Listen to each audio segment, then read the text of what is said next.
Hi, I'm your host, Larissa Worstiak. Through this podcast, I aim to empower and inspire jewelry entrepreneurs and innovators so they can thrive by doing what they love. I'm passionate about digital marketing for jewelry brands, and I'm excited to share my passion with you. This is episode 87, and today I'm going to be talking about funnels. No, I don't mean the kind of funnel that you've tucked away in the back of your kitchen drawer.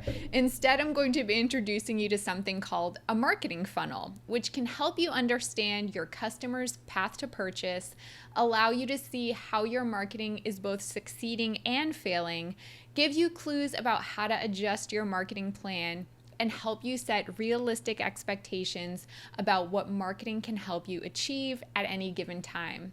But before we get to that topic, I want to share some marketing related news and research from the past week that caught my attention. Here's a really great reminder from an article titled, "The Pandemic is Rewriting the Rules of Retail" in the Harvard Business Review. Quote, "Customers don't expect a virtual experience to be like an in-person one, nor do they want it to be," end quote. If you had a brick and mortar presence before the pandemic, then you may have spent the last couple of months trying to recreate that same experience for your customers from a distance. Digital just can't capture all the aspects of an in-store experience, but it does have some exciting advantages. An e-commerce brand can take advantage of exciting technologies like AI-powered search, social commerce, and personalization, and build an entirely new experience with the help of these tools.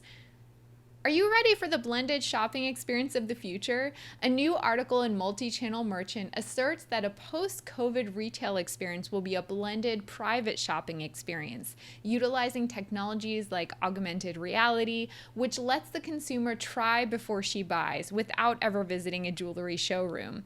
In addition, virtual reality may supplement the in-store experience, so shoppers can experience products without having to interact with salespeople.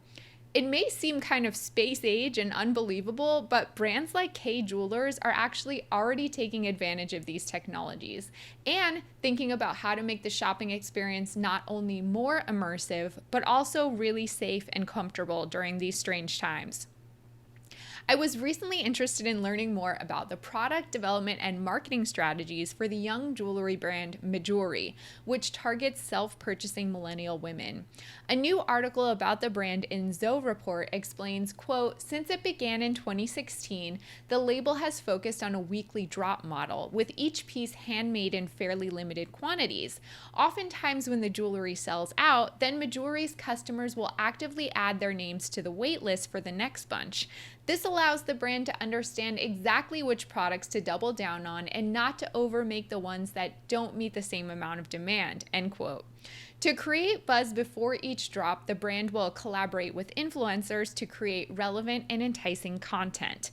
I think this is a really smart approach to product development since it puts the customer and her preferences first. If you want to get the links to the articles I share in this segment of the podcast, you can sign up for my email newsletter by visiting joyjoya.com/sign up, and you'll get a digest with the links whenever a new episode drops. Okay, so have you ever used a funnel to transfer a large amount of liquid to a container with a narrow opening? You can probably imagine a funnel and how it's shaped. If you're watching the video version of this podcast, I'm holding it right now. It has a triangular shape that leads to a small spout.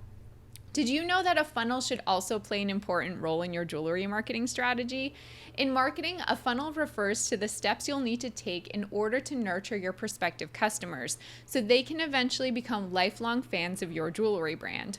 To put it simply, the funnel describes the buyer's journey from awareness to purchase. If you can picture a funnel in your mind, then you'll know that the top is wide to catch as much of the liquid you're introducing to it as possible. Similarly, with a marketing funnel, a large number of prospects will enter your funnel at the top and discover your brand for the first time. Not everyone will continue to show interest in your brand after they enter the funnel, but a few will continue moving down the funnel as it becomes more narrow.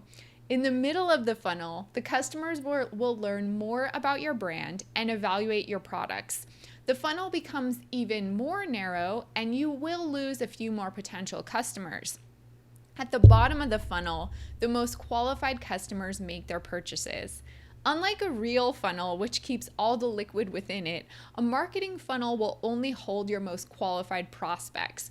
Not everyone you target will ultimately be a good fit for your jewelry brand, and that's okay. You can't please everyone. I really like this quote from brand strategist Tamsin Webster. Quote, "Your brand is not for everyone. It isn't. It's for the people who want something you can help them get, who value the same things you do, and who see the world the same way you do. And that's not everyone." End quote. The funnel has a funny way of weeding out the people who shouldn't be there anyway. Search for a marketing funnel on Google Images, and you'll find a few different interpretations, some with numerous steps and others with just a few. The terminology also varies from one model to another. For the sake of simplicity, we're going to divide the funnel into 3 distinct steps: awareness, consideration, and action. Consumers at each step of the funnel have different needs and respond to different types of marketing messages and tactics. Let's start with awareness. So if you're a new jewelry brand or you're currently focused on expanding your reach to new markets, then you'll want to invest a lot of time, energy, and effort into optimizing the top of your funnel, awareness. Pouring prospects into the top of your funnel doesn't mean trying to capture everyone, though. Filling your funnel should still be a focused effort, and your goal should be to reach as many target customers as possible. Some tactics for bolstering the top of your marketing funnel include a brand awareness Facebook ad campaign, presence at an event or trade show, search engine optimization, and enticing social media posts. At this stage, you'll want to pique your target customers' curiosity and tug at their heartstrings. So you'll want to effectively communicate something essential and with emotional resonance about your brand mission, vision, and values.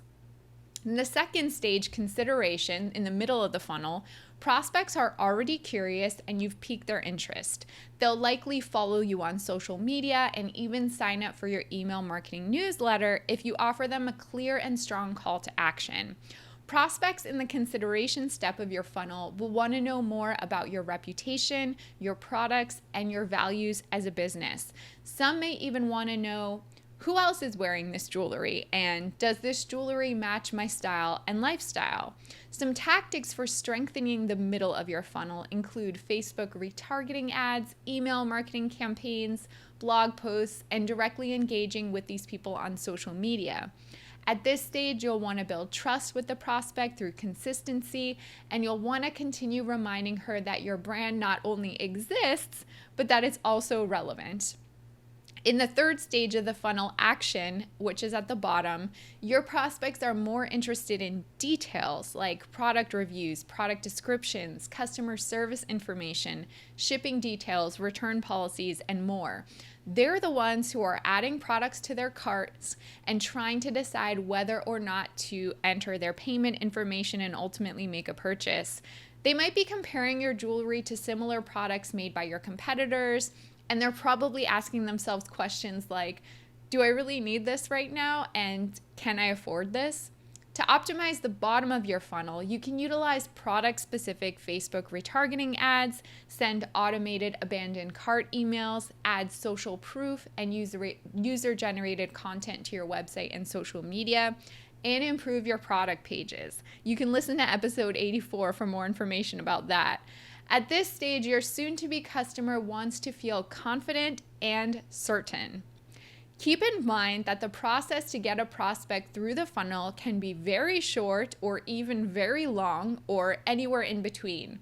Typically, fashion jewelry brands will have short funnels since price points are low and customers are risking very little to make a purchase. However, most fine jewelry and luxury jewelry brands have a really long funnel since most customers aren't ready to buy right away or even within a few weeks. In fact, the time to get a prospect through a funnel can last months or even years. So if you have high price points, then you need to be prepared to nurture those prospects for the long haul. One of the most important reasons you should get familiar with your funnel is that it can help you diagnose leaks. For example, if you have a high abandoned cart rate or your Facebook ads simply aren't converting, then you're probably not helping your target customers transition effectively from the consideration step to the action step. In general, marketing funnels are also extremely important when you're planning Facebook advertising campaigns, since Facebook's ad objectives are based on the concept of a funnel. Your goal in setting up multiple campaigns is to lead customers through the funnel, specifically by casting your net and then retargeting prospects who have visited your e-commerce website. In addition, understanding a marketing funnel can help you set realistic expectations about your marketing efforts and also enable you to gain insight into your customer's path to purchase. Building brand awareness doesn't necessarily mean you'll be selling many products at the beginning of your journey. However, it does give you the opportunity to create relationships with the people who discover your brand, so you can continue to market to them as they work their way down to the more narrow part of the funnel where they become more likely to buy. So what do you think about funnels? You can always email me, Larissa, Laryssa, @joyjoya.com to share your thoughts, questions, and feedback with me.